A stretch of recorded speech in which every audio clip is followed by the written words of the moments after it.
प्रधानमंत्री फसल बीमा योजना को लेकर के हर बार जुलाई माह में आवेदन होते हैं और जुलाई माह की 1 जुलाई से लेकर के 31 जुलाई तक आवेदन चलते हैं, लेकिन इस बार राजस्थान का नाम पोर्टल पर आ ही नहीं रहा। यानी अगर आप पोर्टल पे जाकर के चेक करते हैं तो आपको राजस्थान का नाम मिलेगा नहीं। इसका सीधा सीधा मतलब यह है, इस वर्ष जुलाई माह में राजस्थान में प्रधानमंत्री फसल बीमा योजना के बीमे नहीं हो। ऐसा माना जा रहा है कि ये बीमे अब अगस्त माह में जाकर के चालू होंगे। तो अगस्त माह में जैसे ही चालू होगी आपको फिर से सूचना दे दी जाएगी। लेकिन हाल फिलहाल राजस्थान में फसल बीमा योजना के तहत बीमे नहीं हो रहे हैं, क्योंकि सरकार ने टेंडर प्रक्रिया भी लेट कर दी।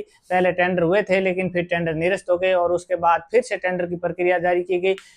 टेंडर प्रक्रिया में लेट होने के कारण इस बार राजस्थान में बीमे अगस्त माह में होंगे, यानी कि जुलाई माह में इस बार बीमे नहीं होंगे। अधिकतर किसानों के कुछ लोग कागज इकट्ठे कर रहे हैं, कह रहे हैं बीमे हो रहे हैं, लेकिन ऐसा कुछ नहीं है, अभी तक बीमे नहीं हो रहे हैं। आप किसी के भ्रम जाल में नहीं आए, न तो कोई बीमा पास करवा सकता है, न ही किसी के पास इतनी ताकत है कि आपकी फसल जो खराब हुई है उसका मुआवजा दिला सके। अगर वास्तव में खराब हुई है तो किसान खुद टोल फ्री नंबरों पर शिकायत दर्ज करवाने के बाद ही आपको बीमा का लाभ मिलेगा। आप किसी के बहकावे में आकर के अगर ऐसा करते हैं तो ये आप खुद के साथ कुठाराघात है।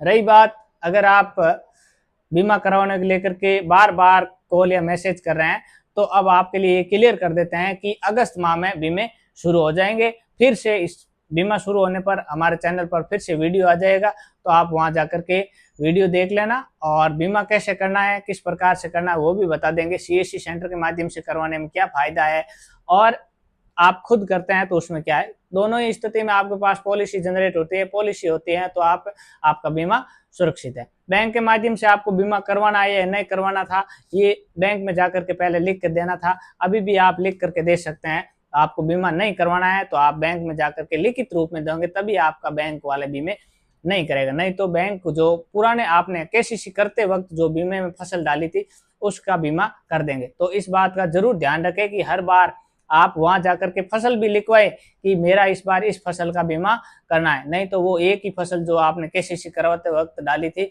उसी का बीमा कर देंगे। अगर आप बार बार अलग अलग फसलें बोते हैं और अलग अलग फसलों का बीमा करवाते हैं तो जिन फसल में खराबा होता है उसमें आपको जरूर अवश्य लाभ मिलेगा। लेकिन बैंक द्वारा जो फसल का बीमा किया जाएगा, हो सकता है वो फसल बुआई की है या नहीं की है, फिर भी वो लोग बीमा कर देते हैं। इसलिए ये विशेष सावधानी रखें कि बैंक में जाकर के आप हर बार फसल चेंज करवा दें या फिर आप खुद से बाहर से बीमा कर ले। बैंक को बोल दे कि भाई इस बार आप हमारा बीमा नहीं करोगे, हम अपना बीमा खुद कर लेंगे।